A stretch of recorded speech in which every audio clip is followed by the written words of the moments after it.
This is part of the York College Journalism Program Enrichment Seminars. It's an ongoing series of seminars that we do in order to add to our curriculum. It's been going on for the last few years. We do this in partnership with the York College Advisory Board to the journalism program. We have a couple of members of the advisory board with us today, and they've been really great about helping to put these together. We're also doing this in partnership with the Cuny Graduate School of Journalism today. Errol Lewis originally had the idea for this particular event, and we hope that he'll be able to arrive soon. Let me introduce some of the guests today for our panel. We have Jose Santiago, who is a longtime news director at Wbai Radio. We have Shane Miller, who's the managing editor of the managing editor of the Queens Ledger newspapers. Thank you for coming. We have Annais Morales, who's associate producer at New York One News. And we have a former student of mine, Katie Honan, who's a producer reporter at DNA Info and covering the Queens beat, right? Yeah, one of three reporters covering Queens. One of three covering Queens, okay. What we're going to do is let me ask a series of questions that I think will cover some of the areas of interest and some of the things that I would like you guys to learn from the panel, and then we'll open it up to the floor and you guys could ask, whatever you want to know. There's been this is an impressive panel that's done a lot in urban reporting, and you've had a lot of success in your careers so far. You're all at different stages of your career. Tell us a little bit about the career path you've taken to get to where you are now. Shane, do you want to start off? I moved to New York City and I applied at the Queens Ledger. It was I've been there 11 years now. It was a totally different time. There was no web presence. I answered a tiny ad in the back of the New York Times classified. And I started there 11 years ago, and I just started covering a beat and working it really hard and just moved my way up. And now I'm the managing editor. So that's pretty much been where I've been my entire time. So. Jose? Boy, where do we begin? I'm old. Does it begin with Walter Cronkite? Yes, it does, doesn't it? I had news stories on the CBS Evening News with Walter Cronkite in the 1970s. So it's a whole different world, and I was thinking about today, and I was thinking about what I could offer, and I really have. I'm almost useless to you on the whole issue of the new type of reporting where you go out and you do a little video and some audio, and then you come back and you write whatever you write for print, and then you produce a little video for the web, and because I never worked that way. I was strictly a television reporter for years, and then a radio reporter, and all of that is very different from print. But I think what I kind of wanted to focus on today is just the basics of reporting, and the passion that you have to have in you to do it well, regardless of what the situation is, with how your work and how your stories are presented. Are they presented, in a 40-second thing on the internet? Are they a short video? Is it a small couple of paragraphs piece that you write?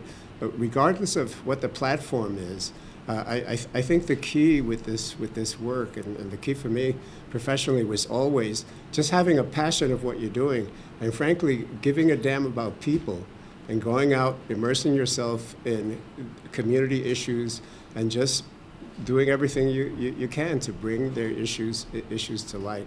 So that's kind of my view and sort of my take here today that I'd like to pass on. And in terms of my career path, it was very easy for me. It's a lot harder for you. I'm really glad that I'm as old as I am, because it's a different world right now. I got out of high school and got a job in 2 weeks, and thrived and got promotions, and it used to be like that. And if I had lost that job, I probably could have gotten another job in like a couple of weeks, because it was like that then. There was a lot of work. Now it's a lot harder. Maybe in the course of our discussions. I could share some experiences of some of the reporters that I work with, how they moved on from doing a little volunteering at our station to becoming professional journalists. We've had quite a few that are out there now. So, you know, like I say, it's a different world. It was much easier for me than it is for you, but there are things we could share that I hope will help you. Katie? So, I guess my path isn't so odd. Oh, that's the next one. I was a TV and film production major at St. John's University, and I worked after college at just random freelance production jobs. So I guess I learned how to work really, really hard for not that much pay before going into journalism. Great training. Which was great training for journalism. But then after, I went to the Cuny Graduate School of Journalism, and I majored in urban reporting. I kind of was looking for a change. I always liked journalism. It wasn't anything that I thought I'd pursue, but I kind of just fell into it. I thought it would be like a 1.5 year long scholarly pursuit, and if I didn't think I could go back to working, as a location assistant for 21 hours a day. But I really grew to love journalism, and that's my path. And I worked after college, after graduate school at one of these, I was the social media editor at WNBC, which is like a weird sounding job because I was the first one and I had to create it myself. So I had to make it seem legitimate that I would get paid to tweet and Facebook on behalf of the station, which was always weird for me. But I had a great time and I enjoyed it, but ultimately I wanted a report, which is why I moved to DNA Info in last June, because I wanted to be out reporting and finding stories instead of kind of sharing them from other people. So that's where I'm at now. One thing I should mention, just before Katie did leave NBC News she won her second Emmy. So she's being a little modest. With like a group. It wasn't, I always tell people it wasn't like they awarded it to me. It was the team behind They it. actually awarded it to me and somehow you got it. Okay. Annais? Sure. So I'm a Cuny kid. I went to Cuny LaGuardia, Cuny Brooklyn, Cuny J School. Cuny LaGuardia just to step my GPA up because I went to one of the worst schools in the city, so worst high schools in the city. So my goal was to get out of there alive. So I went to Cuny LaGuardia, stepped up my GPA, went to Cuny Brooklyn, did journalism, and then it was like I was telling you guys, it was right around the recession, and I was like, I'm not gonna get a job at this point, so I better do something. So thank God the Cuny J School opened up right at that time. And I got accepted, and I also did urban reporting, like Katie did, with more of a focus in television. I was one of those that wanted to be in front of the camera. And then I realized that production is so awesome. So I loved the behind-the-scenes stuff. And so while I was at Cuny Brooklyn, I interned for the Daily News, for their Brooklyn bureau. So that was great. And then while I was at the Cuny J School, I was a freelance reporter for the New York Post, which was an adventure. And yeah. And then after that, we had to do a mandatory internship, and I interned at New York One. I got the internship because Errol Lewis was one of my professors, as well as John Schumo, the host of The Call. So they put in a good word for me, and I did the internship, and I kicked ass, and I got hired. And I've been at New York One ever since then. So I started out as an intern in the summer of 2011, and I've been there since then. That's great. Look, just like all reporting, urban reporting, the most important thing is a good story. And finding stories that you care about, finding issues that you care about. What's a compelling story on your radar right now that you feel needs to be done or you're proud to be doing right now? And what makes it such a good story? Shane, do you have something that fits that?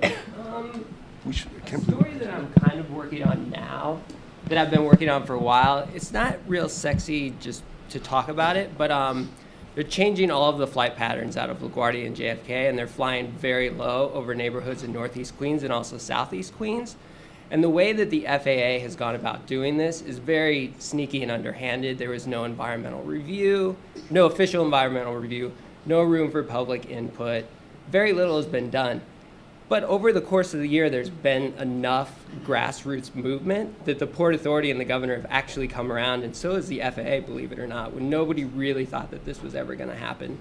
So now they held their first roundtable last night with the FAA, and I think what makes it kind of compelling, you have like these people in this community taking on a federal agency, and it's really been, it started as just like a handful of people literally meeting in a diner. And it's grown to encompass like all of Eastern Queens and Long Island. And so I've been working on that for about a year. So What do you see as their chances of success? slim to none.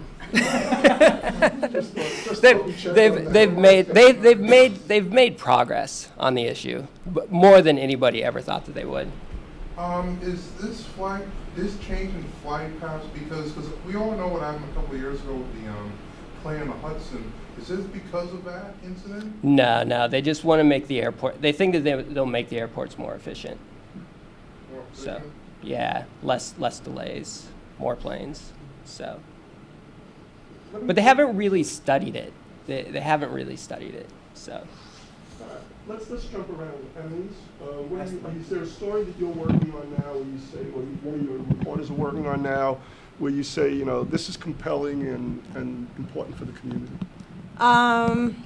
Well, we're working on a lot. I mean, obviously, as an associate producer, I have my hand in just about every cookie jar at New York One. But one of the main things that we're working on now is Roger Clark is doing a series called How New York City Works. And it's a behind-the-scenes look into things that we pretty much take for granted or things that we do every single day here in the city that we just know it for its face value, but we don't really know how it works. For example, how a letter gets delivered, you know, so he gives you an inside look into like the postal service and things like that. The city's water system, what used to be the Fulton Fish Market but is now up in Hunts Point in the Bronx. So things like that, and it's pretty cool. He literally takes you from like when you put the letter in the mail all the way through the sorting facilities and the many, you know, hands that it goes through all the way to its recipient. So it's pretty cool. Some other things that we work on, New York One is known for being hyper local, so we tend to cover things that other stations would not even think to cover. For example, Bud Mishkin, I pitched a story to him about Tats Crew, which I don't know if you've ever heard of them before, but they're this graffiti, like a couple of graffiti artists from the South Bronx who have been around since like the 70s and 80s. They started out tagging up on subway cars, and now they do artwork for Ford Motor Company and for, you know, Toyota and Coca-Cola. And these are guys who, you know, back in the day were considered vandals, and now these big corporations are going to them for art. Now it's art. So, yeah. Fascinating. Katie? Well, part of what I cover with DNA Info in Queens is we're very hyper-local as well. I cover Corona Jackson Heights and Elmhurst, but then I also cover the Rockaway Peninsula.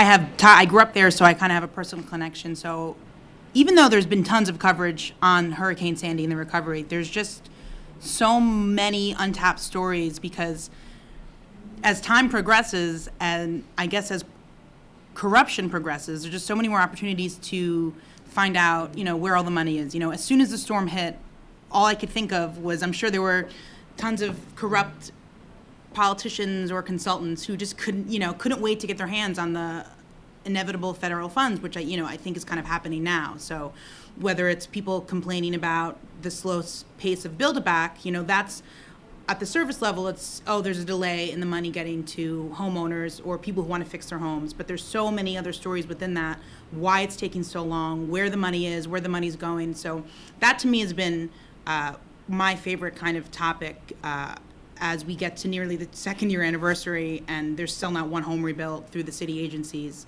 I say that literally any group of people, we could all get hammers and probably do a better job of rebuilding homes than the city agencies can. So that's been my favorite story just because there's so much still to cover. Let me ask all of you, because I think this is an important issue. As a story gets cold, as a story, 2 years in gets old, even if it's a huge story, how hard is it to get coverage for the problems that linger? How hard is it to get, the interest of people like you who are signing the pieces to continue to cover the heartache that comes from an old story. Anybody, Shane, do you want to pick up on that? Or Jose, what about when you were at WBAI?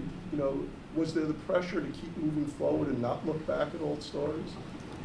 Well, it's I feel fortunate because I don't have to make the decisions anymore since last August when they laid off 19 people where I worked, including me. But if I were sitting in that chair that I sat in for 20-something years, deciding in the morning what we were going to be covering, I think one of the stories that we're really missing out on right now in terms of, almost everywhere, is the sea change in the nature of governance of the city of New York. I mean, this was a city that was dominated and run by pretty conservative mayors and very business-friendly mayors and leadership administrations that emphasized the making things better and better and better for the very wealthy, under the theory that if they thrived and did well here, that this would help everyone else. And now we have a new administration that just came in January, including, by the way, the second most powerful elected official in New York City, Melissa Mark Viverito, who's the Speaker of the City Council, was an intern in our newsroom some years ago. She was voted the most progressive city council person in the city a couple of years ago. Errol, how you doing? Nice to see you. How are you? But I think right now, I think that the media in general in New York is missing out on taking a look at the changes that are happening at all the city departments, in education, at the police, in the police department, et cetera, and really examining what those changes are and how they affect the majority of people in New York. I mean, this was a landslide victory. This was 72% of the vote. This was a statement by the people of New York saying we're kind of rejecting that past philosophy of governance and we're embracing something new. But if you look, for example, at actually this morning, I went on Google and looked at Ms. Farina, the head of the education department. And in my community, in the Latino community, we have known that this is an extraordinary educator who's been around for years and years, that everyone turned to for a lot of answers on a lot of projects and a lot of issues that came up in education. She had never had the opportunity to lead. And she's in place now. And she actually came out of retirement, to step in and try to forge some of those changes that a progressive administration wants to make. But if you Google her name, you will find 10 or 12 stories that all they talk about is the fact that on the day of the snowstorm, she walked into City Hall and said, it's a beautiful day. So it's all this nickel and dime cheap journalism of attacking, and not doing the work of going out and examining what is happening at the schools and telling the story of whether or not this new philosophy, new approach in governance is really helping children. And you could put that across, you could use that same sort of approach in almost every city agency. There's so much news now in that regard that's not being discussed. I think if I was still doing this, I think this is what I would be asking my reporters to focus on. Tell that story. It's a national story. The major political parties are watching what's happening here, and the progressive movements in a lot of cities, especially in the Northwest, where they're just changing. They're going away from what matters in a municipality is bringing in the wealthy and making it easier for them because their success will trickle down to others, and they're looking more at city services, at more equal income for people, et cetera. And New York is really a focus of that. So I think there's a lot of news to be covered, a lot of stories in that whole area. I think you sort of came in a little late. Glad to have this Errol Lewis from New York One, you all know. Political correspondent or political anchor in New York One. And also new director of the urban reporting program at the Cuny J School, so really glad to have you here. One question that everybody sort of covered already, but I'd be really interested to get your take on this. We all know that urban reporting is, like all journalism, is about good stories. Is there a compelling story on your radar right now that you feel must be told, and what makes it so good? Well, yeah, I would say the big story is the biggest story in urban reporting, which is that, you know, we recently passed a point in human history as sort of a turning point where there are more people living in cities than not. And that's the first time ever. So, you know, you can go back 100,000 years. This has never happened before. And in that context, almost everything that happens in cities has big national implications. You know, if something new happens in New York or Philadelphia or Oakland or Cleveland, you know, other cities are looking. They're intended to be sort of laboratories of innovation. And what is tried in policing in one city, I mean, think about, you have probably heard the story, some of you have lived through part of this story, but there was a real change in the way policing was done in New York, starting about 20 years ago. And it very quickly spread to every big city police department. Whether you like it or not is a whole separate kind of a question. But for better or for worse, the New York City style of policing, well, I mean, for one thing, people who were high-ranking in the NYPD went on to run other departments. So they're now running, you know, they went on to run departments in New Orleans and in Chicago and in Newark and all over the place. And it very LA and then back to New York, right? So it spreads all over the place. And, you know, so anything that you see here, even if it looks like a local story, that somebody wants to try, you know, some new maneuver in, you know, public health. I mean, there was a story some years ago about people trying to do outreach in communities of color using beauty salons and barbershops. And they would go and find, you know, because people congregate there. They talk about a lot of stuff, including health-related stuff. It's a captive audience, depending on, you know, which place you've gone to. And they would sort of train some of the barbers in some rudiments of what they wanted to convey around, you know, HIV or anything else. You know, these are interesting kind of stories. But no, what I think is, well, one story I've been following that I think is really, really important is the revolution in thinking about what happens when people come home from prison. The average stay in a New York State prison is something like 44 months. And that's almost everybody. That's like 90+%. You know, the public conception and the whole theory for a couple of hundred years now has been put the prisons in a remote place where nobody can see it or think about it. You know, Dannemora, Clinton, you know, just far away. We don't want to think about it. But the reality is, and it's the title of a book that's worth looking at, it's called But They All Come Home. You know, and they do. They all come home. And there's been a change over the last 10 or so years that when they come home, instead of simply hassling them and making them go through some jumping of hoops around probation and parole and so forth, that there should be some real intelligent thinking and training of and working with parole and probation officers so that they can help steer people back into some kind of a reasonable place in society. And then there's a whole bunch of other questions that go with it. You know, there are things like, I think still in New York, you can't become a barber if you are a convicted felon, which, you know, might have made sense in the 1800s if they didn't want you to walk around with a razor or something like that, but it makes no sense at all. In fact, it's one of those handful of skills you actually can pick up on the inside, and then you come out and it's one of the few jobs you could get and you can't get it.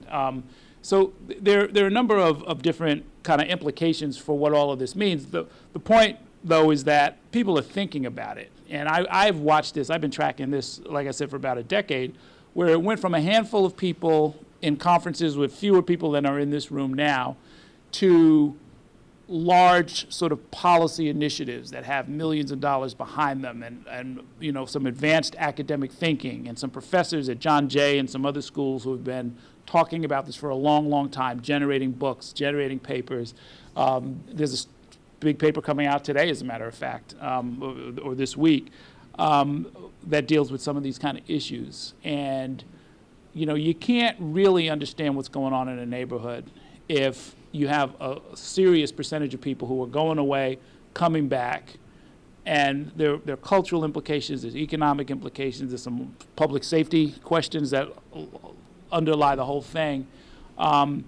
Big, complicated story, and the city, and frankly, I and others are looking to you all to be the ones who go out there and help tell this story. You know, as you'll see, if you decide to go into journalism, it very quickly goes from being, well, here's a standard and you have to meet it, and you have to, you know, sort of fight to get into, you know, graduate school or something like that. And the minute you get there, it very quickly turns around. It's like, okay, we need you, and we need you up and running, doing good work, being, you know, accurate and passionate and on the street, and helping the city learn about ways to sort of run things better. It's a real important form of public service, and you know, that's part of what makes it fun.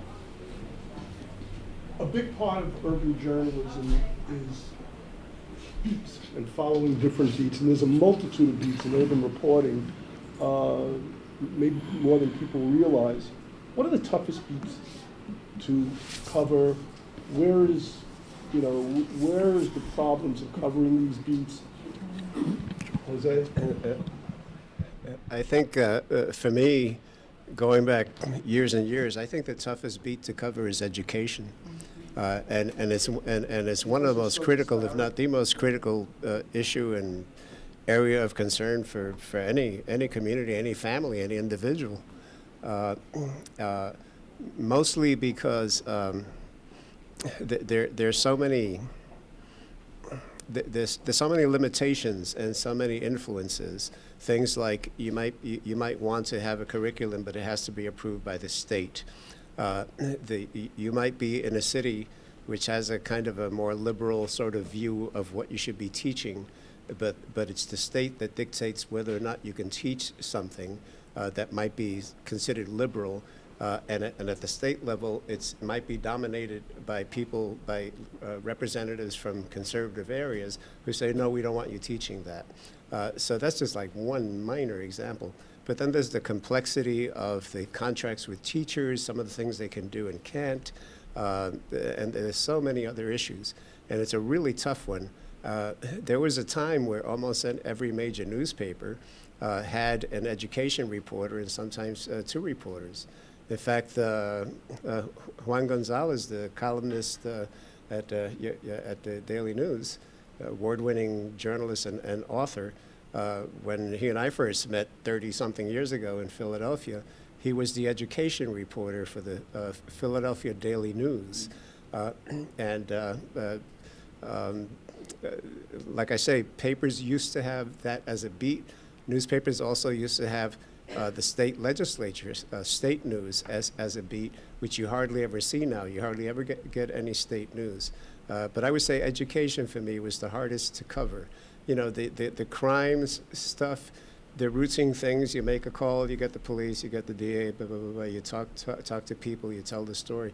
Relatively simple. Labor issues, when there is a big struggle with labor unions trying to get a contract, and there's demonstrations and all of that. Fairly routine issues and questions that you have as a journalist on labor stories. But education is very complicated and very necessary. I just want to give Shane a chance. Sorry. No, it's okay. I'm taking too long. On a regular basis, you know, obviously, we're talking about newspaper coverage as well. You know, local newspaper coverage of different beats. Which beats do you find the most difficult? Well, probably if you go, in my experience, if you go to work at a newspaper like mine, or even I think the way DNA Info does it, your beat isn't going to be a certain topic. It's going to be probably an area, and so you're gonna do all sorts of different types of reporting. You know, you're going to do the local community stories, and you're going to do the big news stories that other newspapers. One of the great things about being able to report in like an urban setting is you might think, oh, I only work at a weekly community newspaper. You're actually competing with the New York Times. You're competing with the Daily News. You're competing with all of those newspapers. They're covering the same stories that you are. And so your beat is probably going to be an area, and now Jose is going to make me look bad because I do not like doing crime stories. I think that those are the hardest to do. It's really hard to show up at the scene of a crime and try to get people to talk to you who don't necessarily want to talk to you. And it's just a very delicate balancing act between respecting the situation and the people involved and also getting the information that you need. I have a lot of respect for the people who work at like bigger dailies and their beat is just the crime beat. I think that would just day in and day out be a real grind. You want I kind of- DNA, what's tough? I cover neighborhood beats. I cover Corona, Jackson Heights, Elmhurst, and the Rockaway Peninsula, I guess, the whole peninsula. But I agree that it's education, and it's funny because my sister is a teacher, and a majority of my friends from high school are teachers, but they've like run away from me when I've asked them questions. There's something that's been ingrained in teachers, I guess you could say during the Bloomberg administration, but they are terrified to reveal anything what's going on in the classroom. They don't want to talk, they don't want to complain too much about me because then I might ask too many questions. They don't want to share any information, and it's vital information because it impacts so many people. And it's coming from the side of the teachers, which is, a one side, but it's hard to know what's going on in a classroom, and it's hard to know what's going on, what teachers are up against and what they have to do in a classroom every day because so many of them are terrified to talk. I went to a school last week that has the largest waiting list for kindergarten, and teachers physically ran away from me. I said, it was, it's not their fault that there's a lot of children in the district, in the school, but they went, nope, they don't even want to say hi or anything, but that's why it is delicate. It's yeah. also dealing with people's kids. But also Exactly, yeah. Even the way the New York City system is set up, teachers, yeah. They don't. Yeah. I had a friend who made a little bit of noise at his school, and next thing you knew, he was teaching on Rikers Island. Yeah, that's always the fear too, yeah. That's a little scary. What are some of the biggest changes you've seen in the last few years? And we have a representation of sort of all media here. We have radio and television, online, print. What are some of the changes in reporting techniques for urban reporting that have been changing dramatically in the last few years? How has some of the expectations changed in the way reporting is done? I'll leave that open, whoever wants to grab it. From our standpoint, Should we take it off the stand? when I first Yeah. started at the newspaper, there wasn't too much web. Obviously, web has been a big deal, getting stuff out there. But one of the changes just in our newspaper is like we can't think like a weekly anymore. Like we have to think like a daily. There's just too much out there, and it's so instantly accessible. I was talking with Jose before we started, and every year we go to the New York Press Association convention. But it's just for weeklies, and I meet a lot of people who work for these newspapers upstate who are maybe like 20,000 people. They're the only game in town. They're the only newspaper, and they're so concerned with making sure that their customers aren't stealing their content. Like how can we make them pay for this content? Like we can't put it up on the internet. And I'm just looking at them, and I have no idea what they're talking about because I'm just like, if a big story happens in Glendale, and somebody comes to our website and they don't see the story, or B, I'm asking them to pay for it, they're going to go to DN Info and read the story. They're going to go to New York One. So our reporters now can no longer fall into just this complacency where they're like on a 7-day news cycle. The news cycle is almost instantaneous. What about from the television perspective? Yeah, What are you seeing now in New York? Well, I'll say just as an old timer, I mean, when I was graduating from college, at our college paper, we were using manual typewriters. So there's a lot that has changed. I remember it well. There's a lot that has changed. Cut and paste was not, an icon. It was what you did with scissors and yellow paper to assemble your story. I mean, it was. I got a million stories like that. I'm sure Jose does too. But now at New York One, they give me this iPhone and they say this is a news gathering device because this can shoot at broadcast quality, high definition video. I mean, and so obviously a lot of things are different.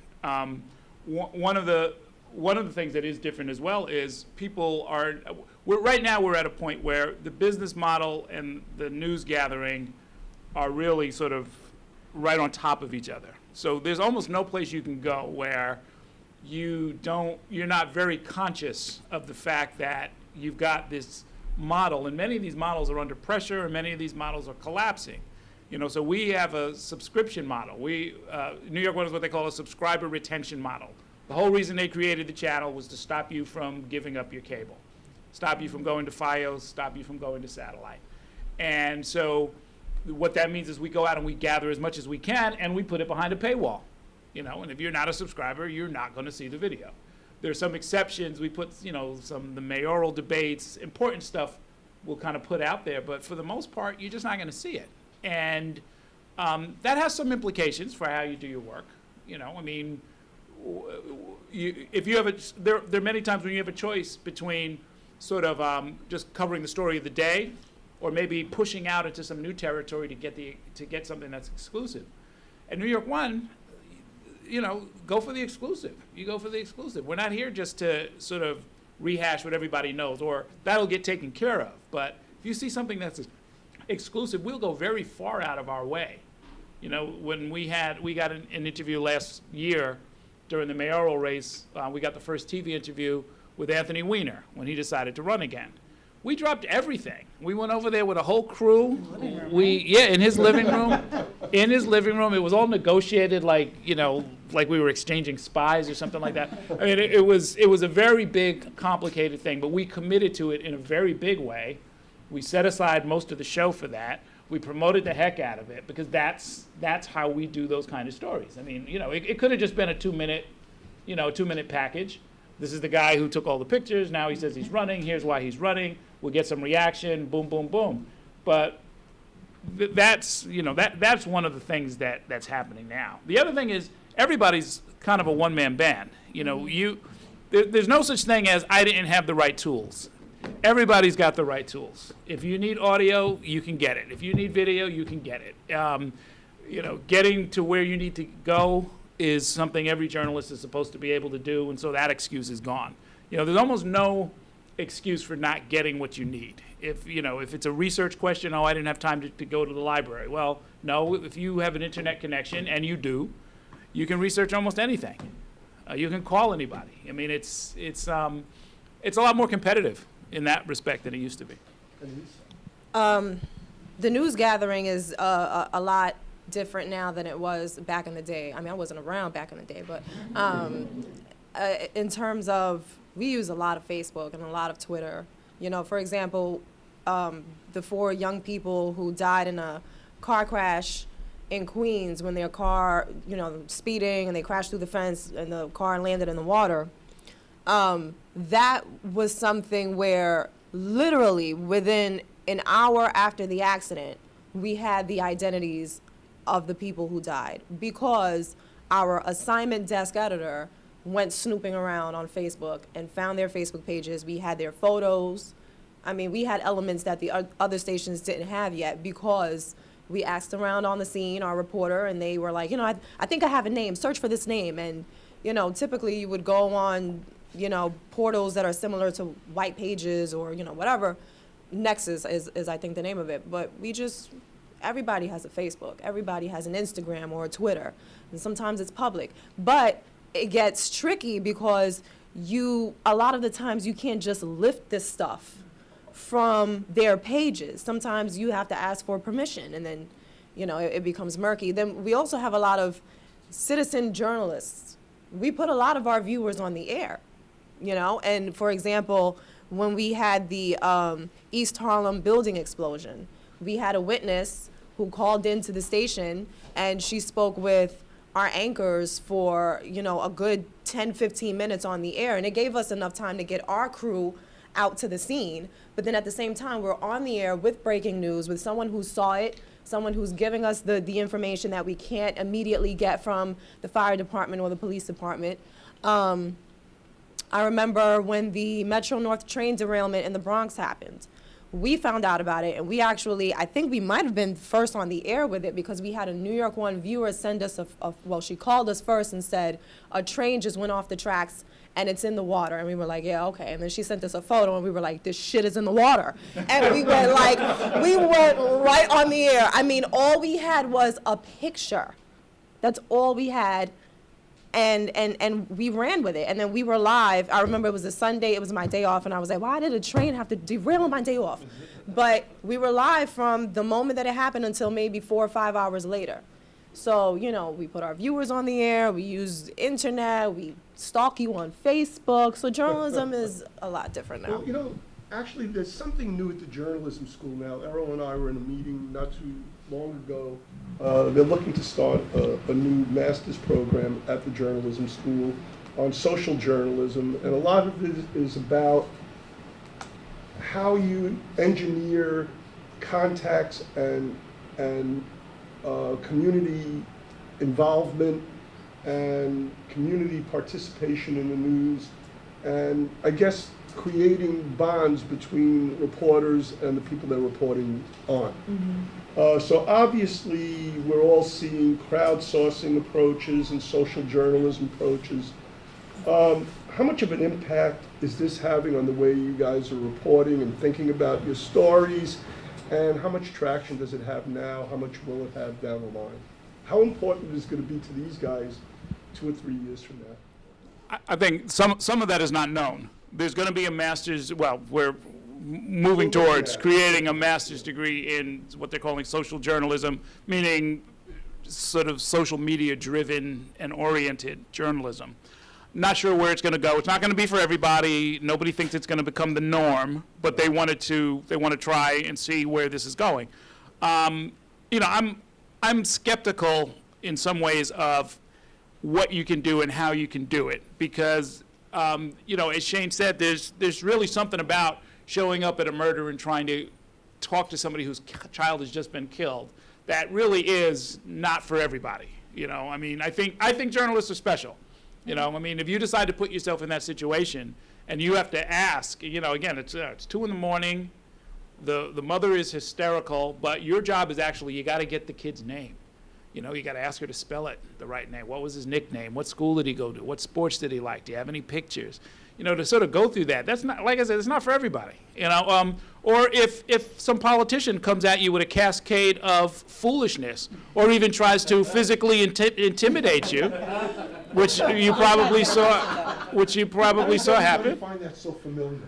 You know, well, if everybody knows what you're talking about, I was on the other side of that. He was supposed to toss back to me. He said, let's send it back to you in the studio. That was me.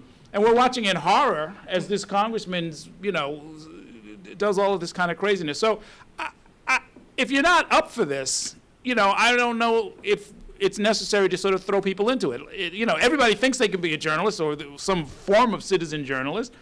And, you know, I like involvement as much as anybody else, but really, people get their facts wrong. You know, just the fact that the indictment came down yesterday on this same Congressman, Michael Grimm. People were putting stuff on the Twitter feed about, oh, here's a picture of the prison cell you're going to be in and all of this kind of stuff. And it's like, wait, the guy is innocent. He's got a day in court coming. You know, we don't know what all of the facts are, you know, and you have to be very careful not to, I don't think there's a danger. I think one danger is that we can let some very bad habits that in journalism school and elsewhere and in the newsroom and in professional life, we spend a lot of time trying to avoid certain kinds of mistakes that I think citizen journalists can very easily make. So that's the caution. Now, having said that, there's a lot of wonderful stuff. And I'd probably, at this point, I'd say maybe half a dozen guests on my show who I found out about through Twitter. They were tweeting really interesting stuff. They seemed to have a connection and a point of view that was missing. And sooner or later, I say, well, you know, you want to come on and talk about it? And they do. And that's fantastic. That was unheard of, even just a few years ago. Katie, you know, you're dealing with covering Queens communities. So you're really there on the front line. How much do you depend on community figures? How much do you depend on community sourcing to get your stories?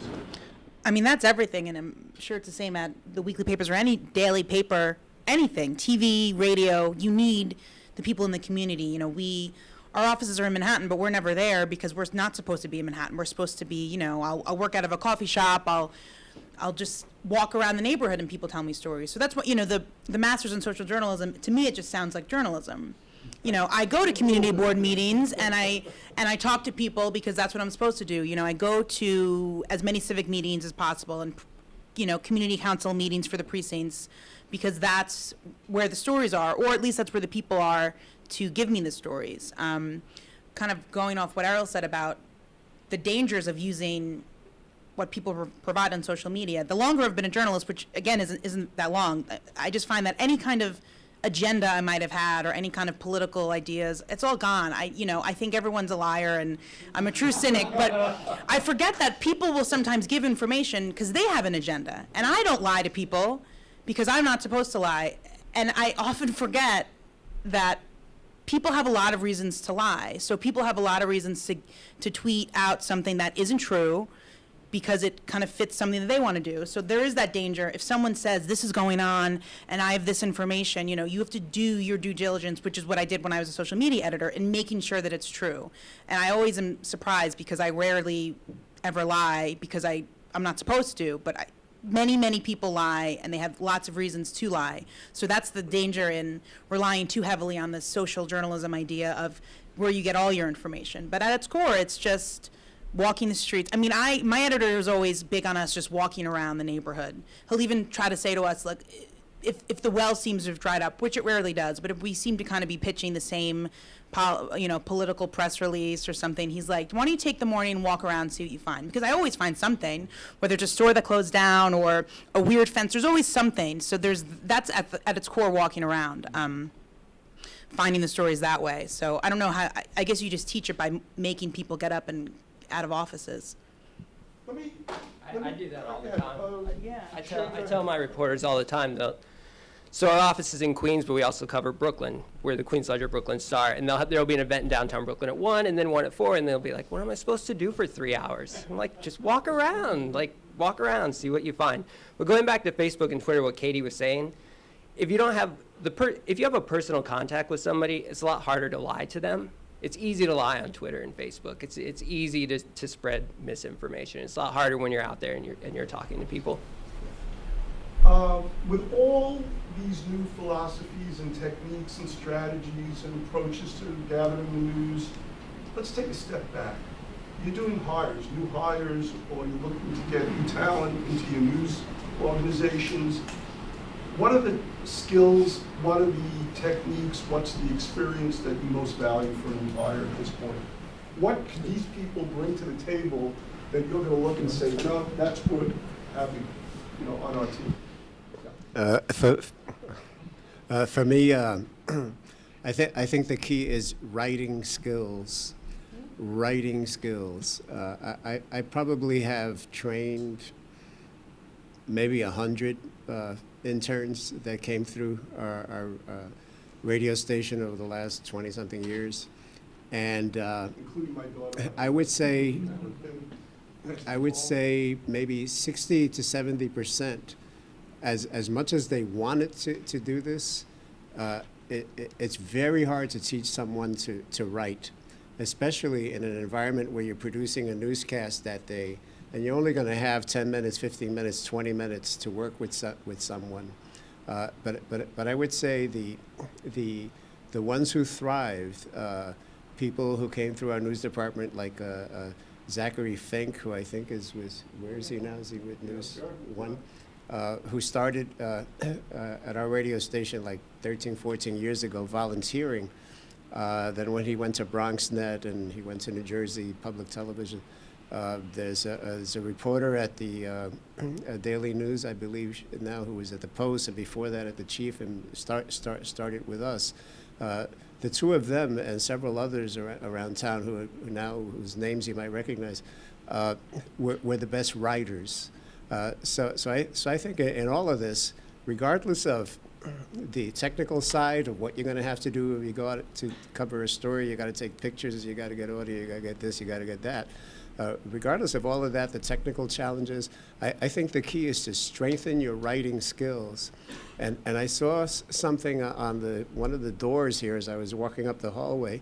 It said, someone put like an article up that said, literature makes people smarter and nicer.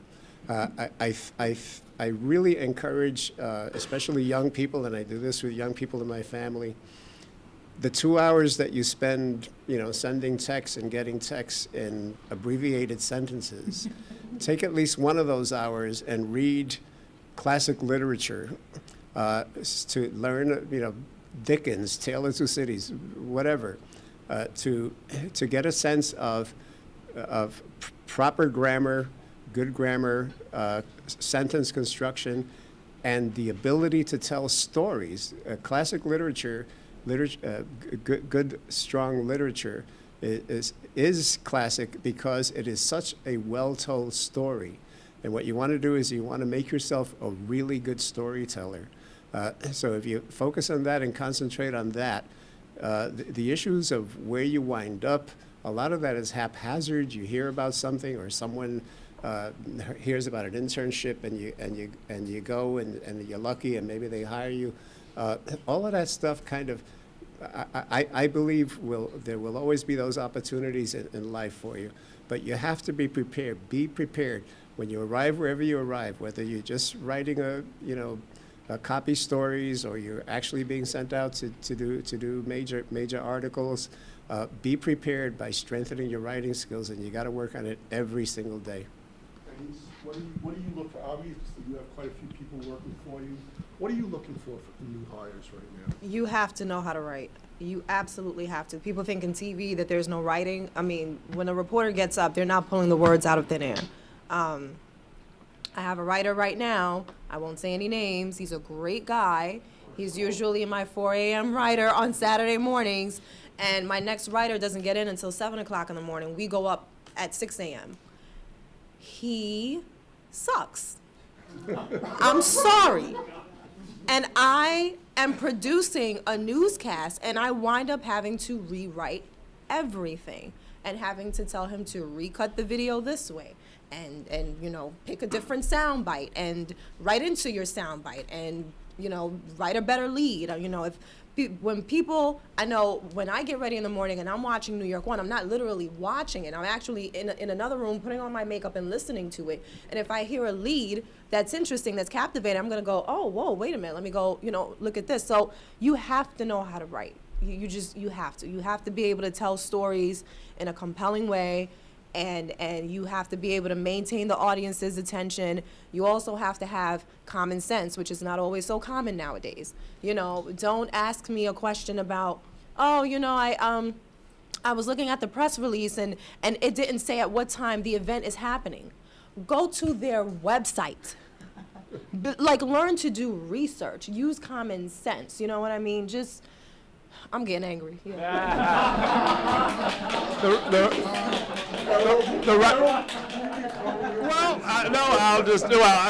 Believe me, I'm as frustrated, and I won't even go down that road.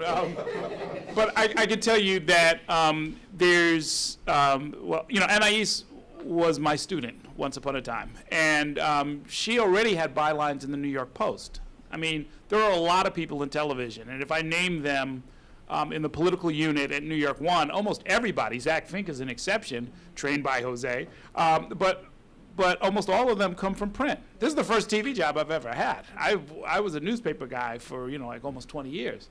And when people ask, are they hiring at New York One, what I always say is, they are always looking for good writers. And it's true. You will not get rich, but you can get a foot in the door, and you can start to look around and see what else is available. I think the way things work these days is you have to be able to do writing. You have to be a good researcher. You have to be able to talk to people. That's partly a personal skill. And if you're good at two of those three things, you'll be fine. But you have to. And the fourth is actually what I call just kind of hustle. Like you have to be able to you have to be really good at organizing your work and getting where you need to get. My extreme example, the one that I won't forget, was after the inauguration of Obama, I had to write a column. I was in the newspapers at the time. And I had the bright idea that I was going to take the shuttle back to New York from Washington. And there were about 200 people online. You know, this is after you've done with security, just to get on the darn plane or to check in. And I had to write, you know, because the deadline was coming, I had to write on a phone. It was a BlackBerry at the time. And it was horrible, but I did it, you know, I mean, because you have to, you know. I mean, I've been sent to places, and I know everybody here has sent people to places where, you know, on the National Night Out Against Crime, they say, well, the events are happening, they all happen between 6 and 7 o'clock. You need to cover 3 different precincts and get the story filed by 8. Well, how do you do that? Well, you know, you're not going to just chase around. You have to sort of really think about it and organize. So that actually is an important skill. And knowing the city, these are areas where you're going to have some advantages. You know your way around. Somebody who just parachuted in from Minnesota is not going to know their way around. So there's a lot of good advantages there.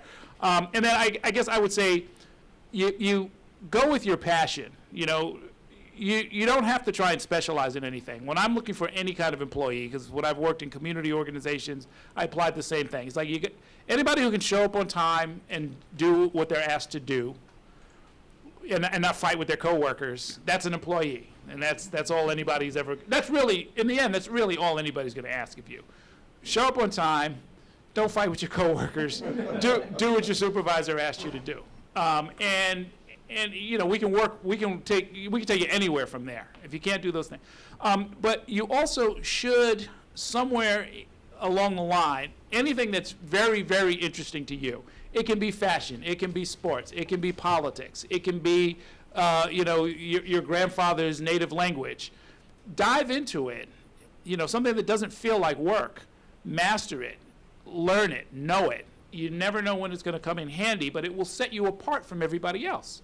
If you took the time to sort of learn everything there is to know about Venezuela, and, you know, and you visited it, and you loved it, and you know the literature, and you know the language, and you know the neighborhoods, and you know where the different enclaves are here in Queens, well, your moment came a few weeks ago, you know, where like all hell is breaking loose in Venezuela. That's your moment to say, okay, I got this, you know, and everybody should have something like that in your back pocket. You know, again, something that you already like. You know, this isn't work, this isn't, you know, asking you to do something you wouldn't want to do, but take it seriously.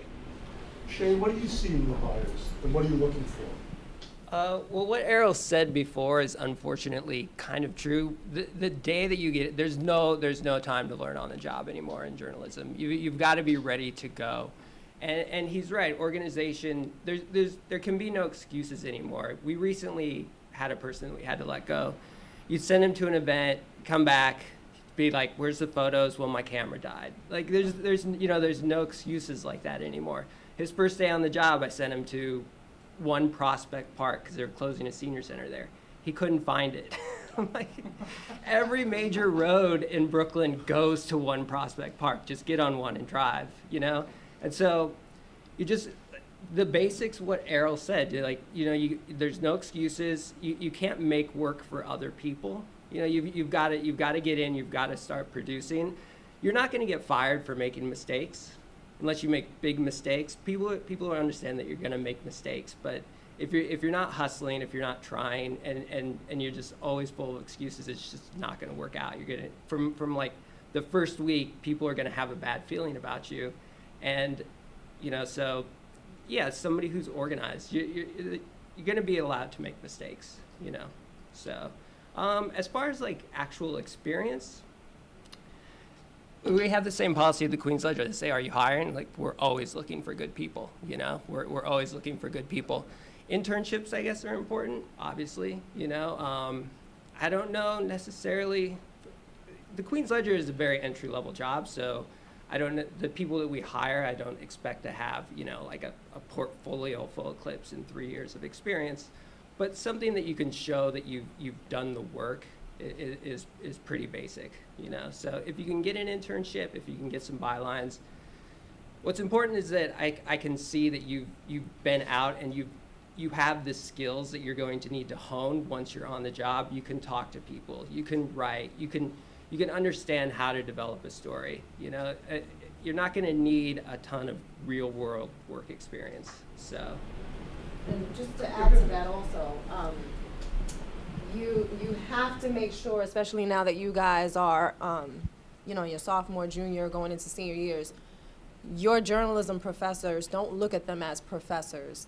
They're your colleagues, your future colleagues. I mean, like I said, I got my New York One gig because Errol was my professor, and so was John Schumo, and I made good impressions on them.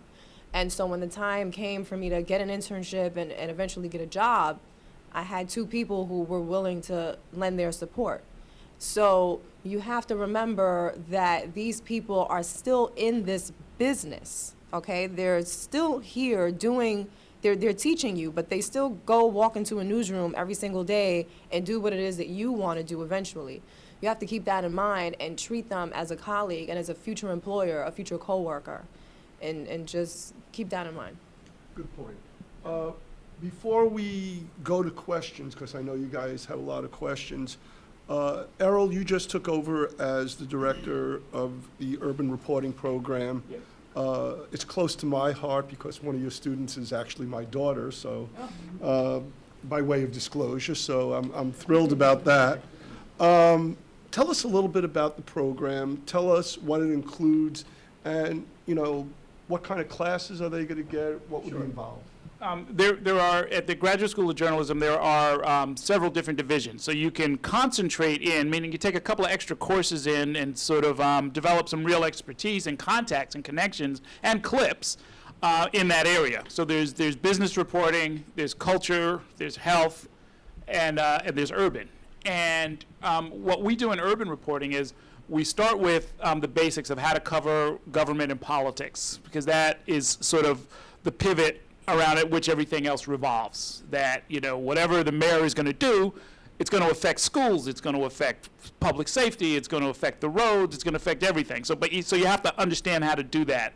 And that's sort of the first required course. There's also a required course on business and economics because, same thing. This is the capital of capitalism, right? I mean, money's getting spent left, right, and sideways. And if you don't understand what it is people are doing and how they're trying to do it, you won't really know the sea that you're swimming in, right? So, I mean, like, we all pass a whole bunch of stores on the way here. And, you kind of have to know what those folk are doing, where the money's going, and all that sort of stuff.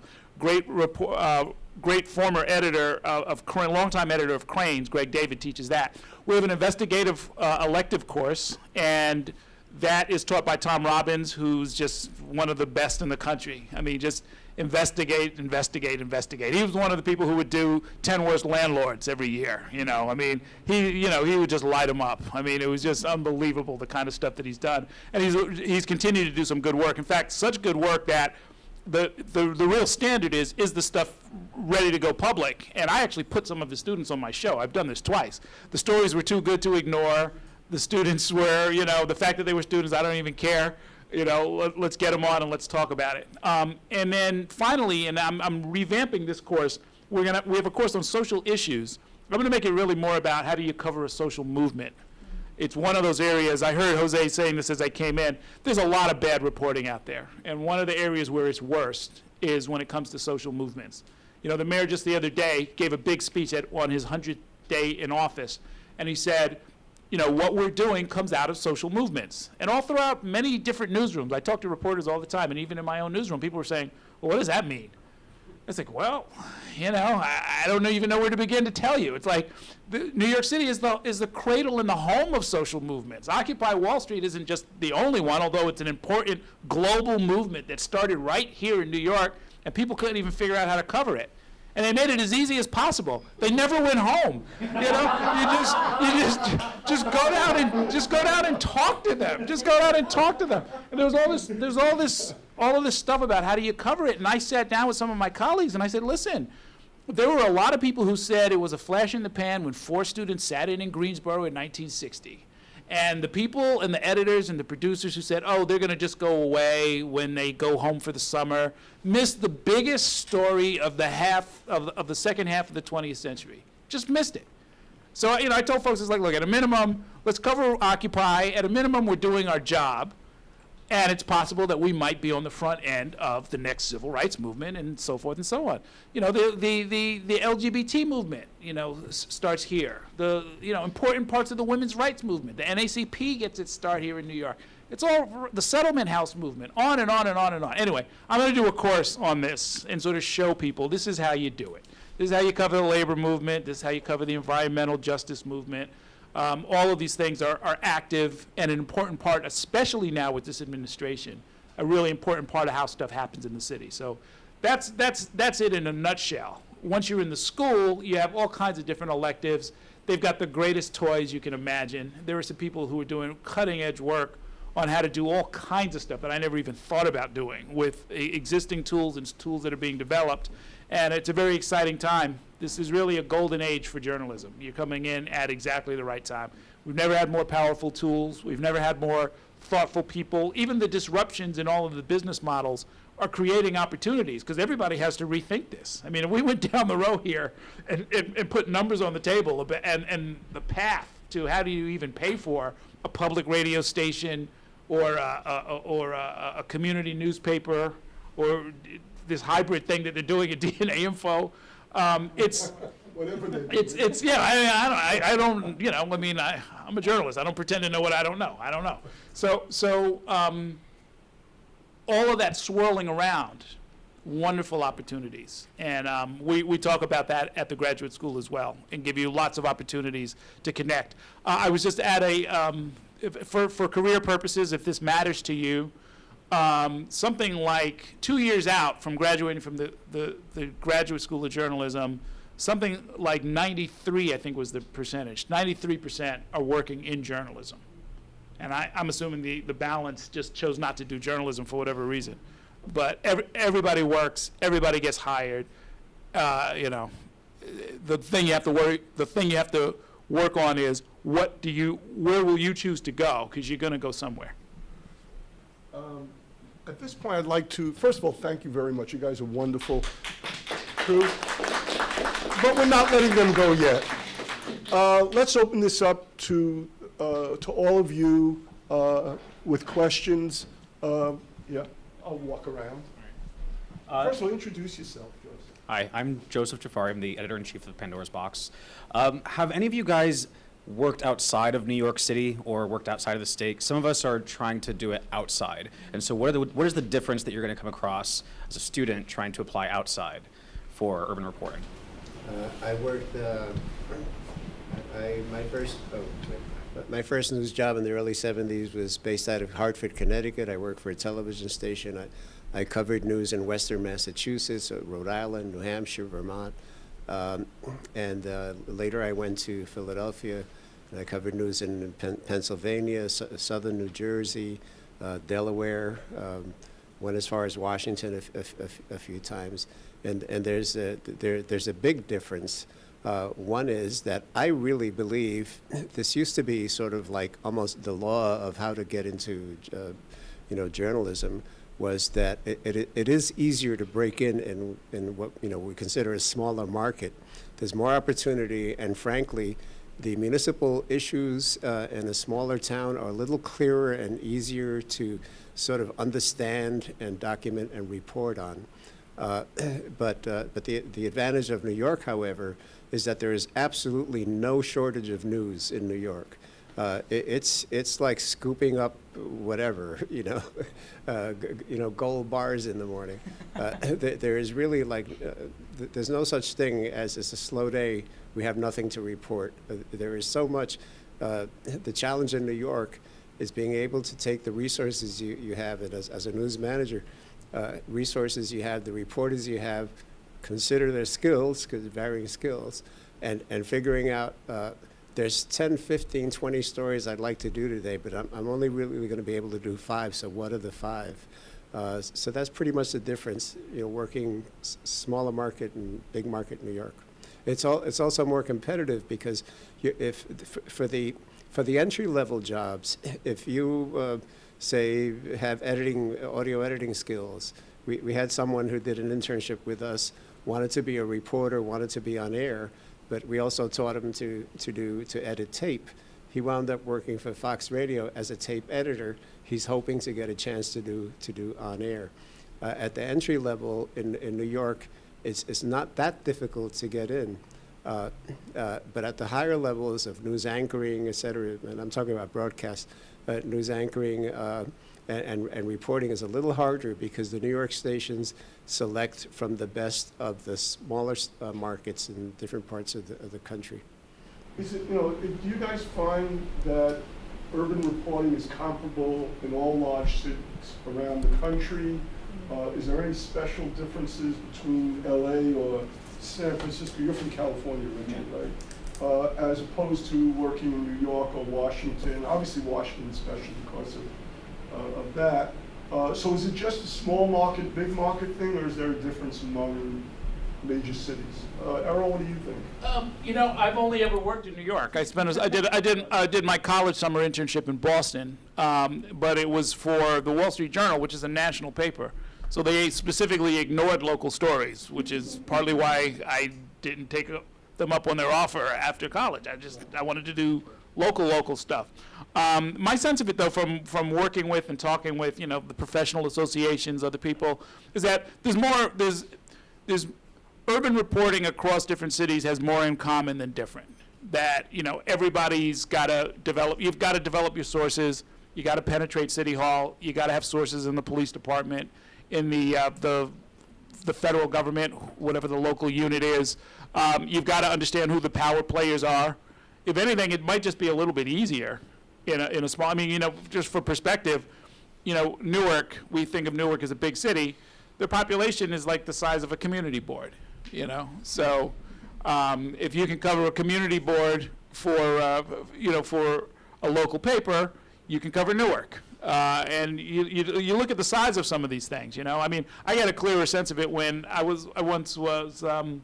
we had an editorial board meeting with Bill Richardson, who at the time was the governor of New Mexico, and he was going to run for president.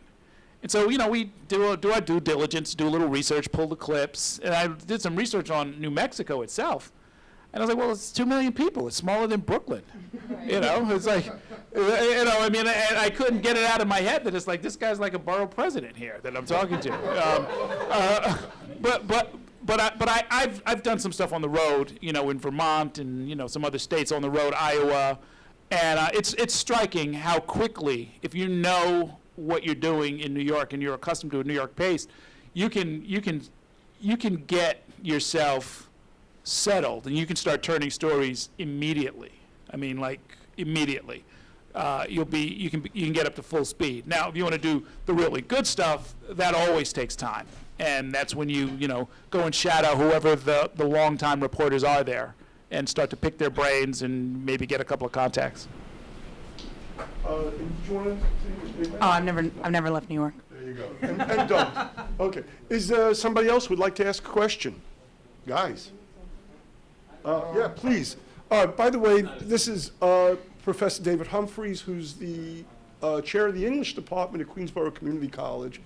So a good guest for us to have here today. Thanks for having me. You kind of lead in for my question, which I was just curious what you think about. You were talking about how difficult it is to cover education. And I guess I've been around Cuny since 1996, and I've always been fascinated about how Cuny is portrayed in the news. Because sometimes, I'll be honest, I have a little bit of a chip on my shoulder. There's 275,000 students. And my favorite is like every couple years, the New York Times will run a thing that when it snows at Princeton, they streak around the campus naked, and they run the same story like every 4 years.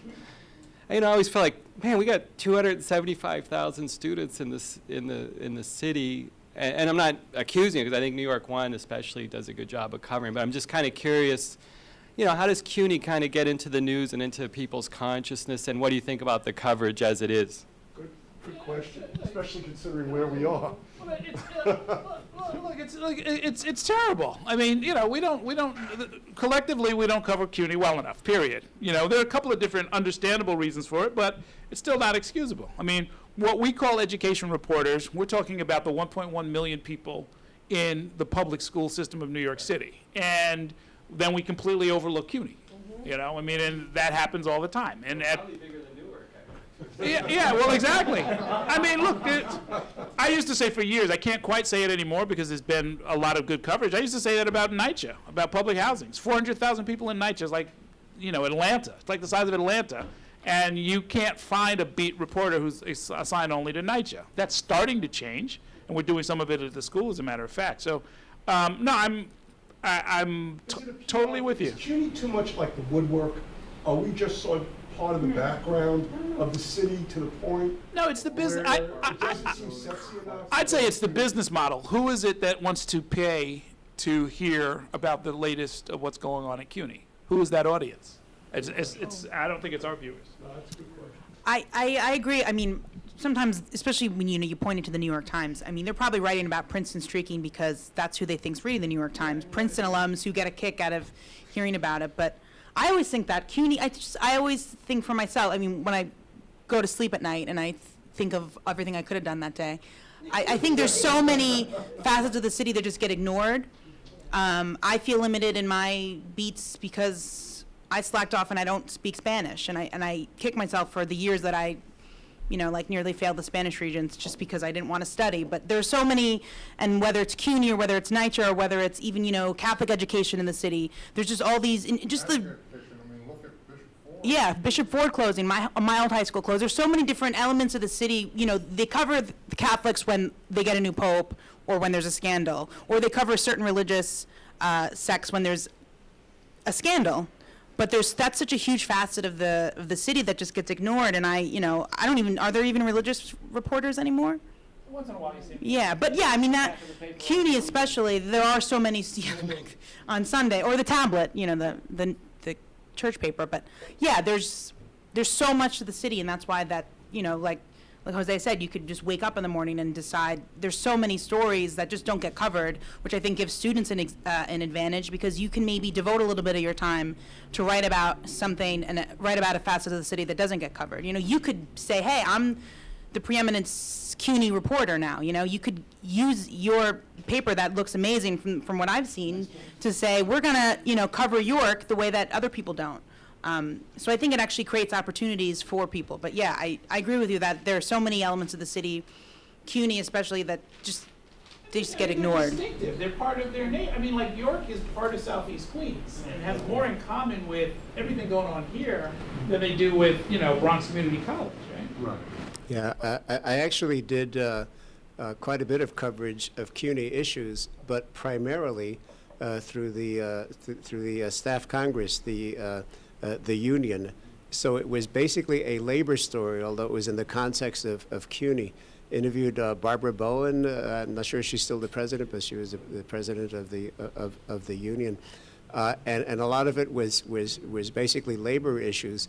But at times, some of the issues the union was raising had to do with curriculum changes, processes for deciding, what to teach and where to teach it and how to teach it. And that's where that was where it was so difficult, because with a small staff, and if you don't have an education reporter who's conversant in these issues and can really get in there and present both sides of sometimes very academic, complicated arguments that the people involved, in the school understand that. But if you don't have an education reporter who's versed in this, like I say, almost every major paper used to have an education reporter. But I think we suffer from just the diminishing of beats such as education and also state government. Very few local papers now have a reporter in the state capitol. So and that's 1/3 of the governance of your life, and hardly anything gets reported at the state level. So education is really a tough one, and I would like to see some discussion, maybe at the academic level, at the CUNY Graduate Center level. How do we get back to being, as journalists, to being able to effectively cover education? Shane, from your perspective, do local papers not cover things like CUNY because it's too big to fit into your news? No, I was going to say, I think what Errol said is true. York College is when people think of York College, they think of the college as part of Southeast Queens. So we do cover, we may not cover CUNY as like a whole system, but we do cover things that go on at individual schools that are located in areas that we cover. Like we do stories about York or other schools in the CUNY system. But you're right, I can't think of any story that we've ever done necessarily unless it was very big that, like looked at CUNY as a whole. Because I think people really do think of the individual schools as part of like individual neighborhoods and a fabric of that community. So. Other questions, folks? Thank you. Tom? Thanks again, everybody, for coming. I'm very pleased with how this is, the topics we've covered are terrific. This is slightly off. This still applies to urban reporting, but I have, and this number is very approximate, an 80-20 idea where 80% of what these guys should be concentrating on, and also once they become professional journalists, 80% would be the reporting and the writing, and then leave 20 for the technology, but maybe more than 20. Maybe I'll give it a third. But do you debate that? Do you think that number needs to be higher than 20 or it'll stunt your resume or something? And then which tech tool or which tech skill is the one most crucial one? And I got to go to DNA info first, please. Is it as simple as make sure you're using Twitter, or is it a bunch of things? Or you really need to start looking at Storify? I mean, so 2 parts. Is 80-20 too extreme? And then what's the key skill or tool when it comes to web or mobile? I think at DNA, we're all kind of one-man bands, which is similar at New York One. Although I always feel bad for the New York One reporters who I see who have to shoot their stand-ups by themselves. But even when I was a social media editor, I don't consider myself very techie. I have a phone and I tweet and I Facebook a lot because that's where the people are. I like Twitter because I can talk to people. I'm not one of, I would have people talking my ear off about all these Storify and all these things that they cut letters out of words to make them hip, like a Tumblr or whatever. I think people, if you're coming out of journalism school or any school, you should have a professional social media presence. I don't mean a Twitter account where it's all party pics or whatever, because everyone needs to do their fair share of scrubbing when they want to have a professional, my suggestion is, make sure you don't have that stuff on, or use, make your Facebook private, but use Twitter professionally. But yeah, there are things like Storify that can help you tell a story, but I don't know, I think those kind of take away from reporting to some degree. So I think, look, 80-20, yeah, the 20% you should focus on. You should also know how to shoot good photos, shoot good video, know basic video editing if you can, audio editing. I think at the end of the day, like a strong photography, if you take good photos, like that's all I have to do, right? I have to report a story, write it, and have good artwork. Sometimes we use Vine, which is a 6-second video clip, or I'll use an Instagram video clip, but that's just basic. So there's those basics. We don't really get too bogged down with all these new venture capitalist funded startups that are now going to revolutionize the way we tell stories. At the end of the day, to me, Twitter's still king, and Vine is good because you get video very fast, you get it instantly, and you can kind of, if you're at a protest or at a weather event or anything, those are good. But I think the 80-20 is still good. I think some people use technology to distract from maybe something they're lacking or from other things. I see lots of resumes where people are talking about all these hip new things. They all seem to change their names too, I notice. Like I get lots of emails like, this is now this. So I don't know. I think that's the, DNA Info, we're just, I think at our core, we're tabloid at heart, but we're only on the web. I don't know what that is, but that's, basically how I feel. Thank you, Errol. I know you're Twitter. Twitter's the best way to get a hold of you. I use Twitter quite a lot, right? I would say, I don't think it comes anywhere near 80-20. I would say what you need to know about sort of tech stuff and social media, it's probably less than 5%, because it's all going to change anyway. And in the right, and in the end, again, going back to no excuses, if you get sent down to City Hall to cover a press conference, you can do it with a pad and a pen, or you can do it with the latest, greatest gadget anybody ever invented. But the main thing is you got to have it. And however you do it is entirely up to you. And people like me are not going to get into the weeds about what you're using and whether, I think I can tell you that as young people, there is a bias. People are going to just assume that you either know all of what's going on out there as far as the latest technology and social media, or that you can quickly find out. And that, frankly, is an advantage for you. Because to the extent that they create little spaces in the newsroom to deal with this stuff, a lot of us old geezers are going to say, you know what, let the kids deal with that stuff. I don't have time. I'm not interested in it. They're going to be better at it anyway, because, like, again, there's this myth, and I mean, I know enough from students to know that it is a myth, but there's this myth that you guys are using everything, every app, that you're using your phone in ways nobody ever dreamed of, and I know the reality is different, but take advantage of that. And, look, keep your eyes open. That's all I can say. Keep your eyes open. I mean, I'm what the sociologists call an early adopter. Like I said, I started on a manual typewriter, but I know enough about the job after 30 years that you show me a new tool or an app, and if I can use it, believe me, I will dive right into it. I use Evernote like nobody's business. I use it for the show. I use it for home. I use it for my life. If you don't know what Evernote is, you should take a look at it. It's but it's useful to me. It's useful, so I know how to use it. Other stuff, just because it's the latest and greatest thing, there's a lot of junk out there. I mean, there's just a lot of junk. There's these folks from, there's these folks from a thing called iCitizen who keep wanting to get on the show. And they showed me the app, and I downloaded the app, and I looked at it. And it's one of these things where you put in your top 5 issues, and it, sort of pulls together a bunch of stuff related to those issues. Isn't that what they do on the call? Well, yeah, well, exactly. And also, I wasn't going to inflict it on my viewers because I couldn't see any. I mean, I know lots of activists. I know lots of politicians. I know lots of journalists, and I couldn't see any one of those groups actually using the thing. Although it looked very nice, had nice colors, and a nice story that goes with it. This is going to revolutionize the way people deal with democracy. And I was like, yeah, okay, seen this before. So I'd say, stick with the basics. If I had to pick one that was first among equals, frankly, I would say audio. But that's mostly because if it's compelling audio, we'll actually put it on television, so you got that covered. It's probably easier to do and manage sort of quasi-surreptitiously. Like we're all going crazy over this Sterling story. That's all audio, I guess lastly, if you're going to turn it as a print story, well, you've got all your notes. So I'd say if you're going to get killer at anything, you should know how to get broadcast quality audio. And these, I'm guessing, as you're putting a package together, you're probably asked by the chiefs, or you're doing it anyway, to tweet about it. Say, coming up at 6 o'clock. Yeah. Blank. Mm-hmm. Yeah. So. Yeah.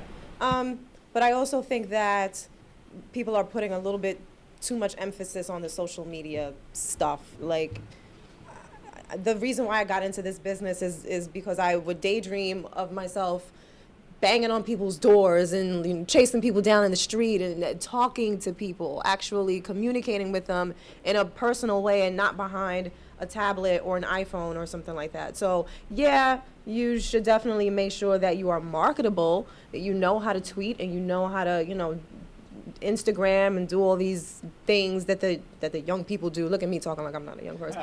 But at the same time, you have to know how to talk to people, you have to enjoy it. And you have to know how to write, and you have to know how to do good old-fashioned research that doesn't require Internet Explorer. One of the things I wanted to ask you guys, and I'll turn it back over to you guys. What kind of samples? Everybody's always telling students, get 3 or 4 good print pieces or clips or audio pieces or video pieces to show. What kind of samples from prospective hires are most impressive? What do you look for, besides obviously the ability to write or to be able to create a story? What do you look for in samples where you say, there's a spark there, that talks to me? Shane, do you want to maybe? I think what I like to see is I like to see something that looks like it came from you. It was your idea. It wasn't something that you were reading about in the newspaper and then you said, maybe I'd like to write something about that. It's something that was you. I like to see that you talk to multiple people that you were out there like actually doing reporting, that you were out there engaging with people. And then of course I like to see that it's well written, it doesn't have to be perfect. You're still learning the ropes. But I want to see that you went out and you engaged somebody and you came back and you were able to take that information that they gave you and then organize it. I see a lot of people who, when they cover something, they come back, they're like, this is what I went to. And then it's just a series of quotes with like not really much context. It's just like, they don't, when they go out and cover something, they're covering a press conference instead of what the press conference is actually about. And that's like the biggest thing that I can't get through to people. Like, if you're going to a press conference about an issue at NYCHA, you're covering the issue at NYCHA. You're not covering the people talking about the issue in front of you. And that's the big mistake that a lot of people make. They're like, I'm going to cover a press conference. You're not covering a press conference. The press conference is just a convenient way for you to talk to a lot of people who are talking about this issue. So that's what I like to see, that you went out and you engaged with people and you took what they told you and then you organized it in a fashion that, is a story. What kind of radio pieces would impress you? When you first, if you're going to look for somebody to hire for the 6 o'clock news that you used to run on WBAI, what kind of radio piece would you want to see for a prospective hire? I mean, what would impress you? Yeah, well, I agree that what I like to see is that whatever is being presented, whether it's in print or video or audio or whatever, has some depth. Again, that the person just didn't go to an event, a news conference, and just said, well, they had a news conference and this person said this person said that, this person said that. You want to see some context. If it's something that a principal was fired, well, why? And what is the next layer of governance saying? Well, this is what's happening at the school. This is what the students are saying. This is what the teachers are saying about it. But what is the Board of Education saying about it? Get that layer in, and look for context. What is the context here? Well, this is the 4th or 5th principal that has been fired, and it's part of a move to make changes, blah, blah, blah, blah, blah. There might be something coming up in the city council on this.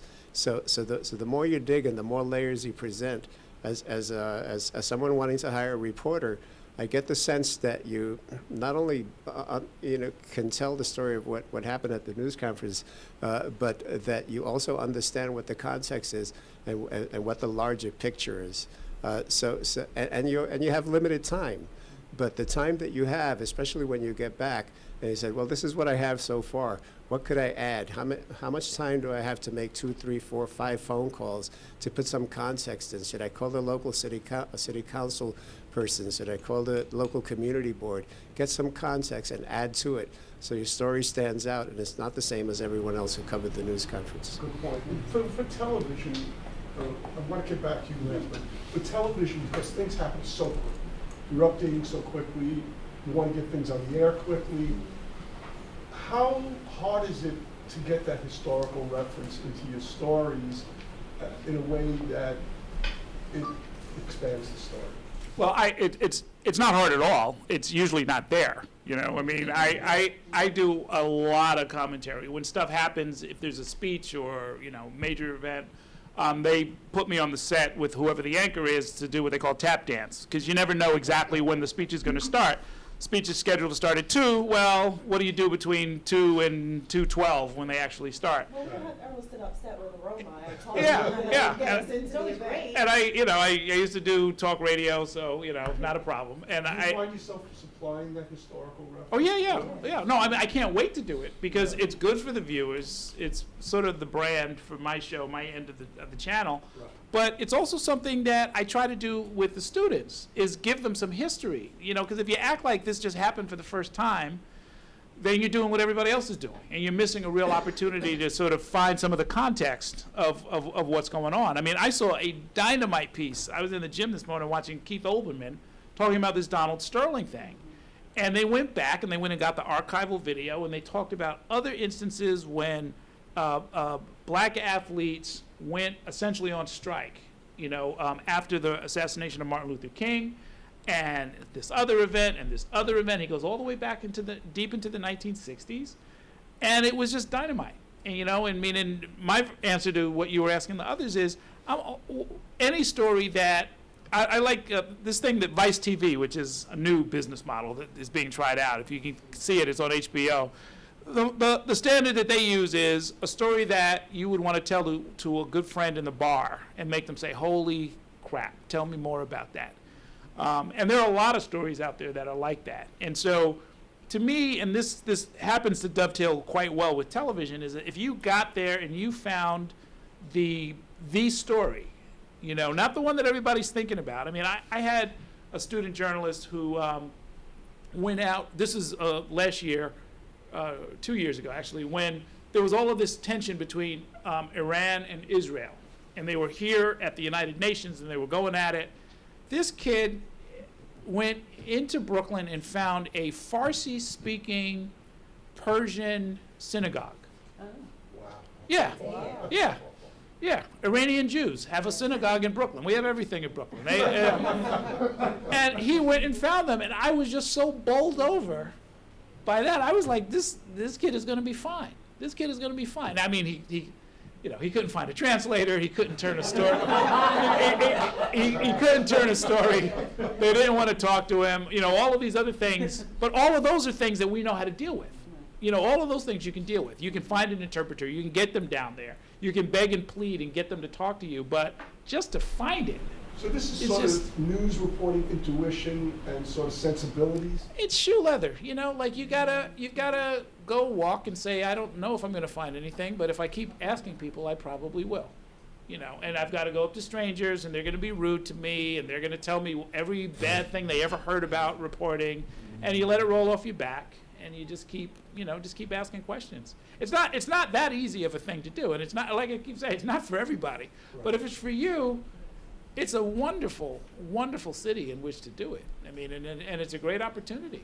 I mean, just like Annais said, if you like going up to people and just chatting them up, then you're 50% of the way to becoming a really, really good reporter. Because some people have that gift. They can get strangers to tell them almost anything. I'm not great in that department. I can always, that's one of those things I try to work on, but. If you can do that, man, the stuff that you'll hear is unbelievable. It's harder for us because we don't have, like, for example, I did coverage of the World's Fair anniversary, and the Daily News had a huge pullout because they had photos when the Daily News covered, the 1964 World's Fair. The DNA info is but an infant, so we didn't have that. We're working in historical, I just, something that our editors have taught me, and I fell out of practice when I came from being a social media editor. So I think my first couple of stories were those stupid, like, this is a press conference, this is what happened. But thankfully, my editors, they helped me get that back, which is something I learned at the J School. I think it's all about just, you get the historical context by talking to people. Jackson Heights, last week, there was a 5-alarm fire in a very large building on a major thoroughfare. And in 2010, there was another 5-alarm fire that knocked out a building. So the worry for everyone in this neighborhood was not so much the fire. It was, well, when there was a fire on this, on this avenue 3 blocks away, the building got torn down, and then after they built a, 20-story building. So that's what everyone in the community was worried about. Not so much about the fire, which they were, but they were worried, oh, okay, well, that's what happened at the last fire. They knocked that whole building down, and then they built a huge luxury condo. Is this what's going to happen in this building? So I actually did a story where it's like, the Department of Buildings told me, no, it doesn't have to be torn down. Who knows, it could ultimately be torn down. But I wasn't covering Jackson Heights in 2010, but that was what people were all talking to me about. Nobody wanted that huge luxury condo to get built, which is, everyone was telling me like it was already built. They were like, oh, they're just going to build a luxury condo on this. It was, the building was still smoldering, but everyone was telling me that's what was going to happen. I think getting historical context, you kind of have some of it because you're from the city. Well, I don't know how old you guys are, but you might remember what it was like to live in a Giuliani administration or David Dinkins administration, or what it was like. Maybe your parents told you. Yeah, I don't know how old. Robert Wagner, maybe. No John Lindsay I don't have those either, but I think it helps to do your. One thing I always think of is one of Annais's one of our classmates, our friend Walter, who is now a TV reporter, what got him hired at the Flint, Michigan station was he made a beat memo for the city, which we had to do in J school. So if you're going to go cover Canarsie, Brooklyn, and you don't know anything about Canarsie, you could probably go find out first who covers it, who does this, who the representatives, and then do the history of it. You know, I think doing the research, which everyone has mentioned, makes you a better reporter, even when you're writing about the now. When you're writing about something that happened today, well, maybe there's a historical significance because it's happened before or continues to happen. But, you know, the research helps when you know what you're covering and you know who to ask. Then I don't know if that answers that. Anyhow, thank you so much. Oh wait, we One last question, Charlie. Yeah, sure. Go ahead. Introduce yourself, Charlie. My name is Sean Dowd. I also write for the paper. I'm the A&E editor.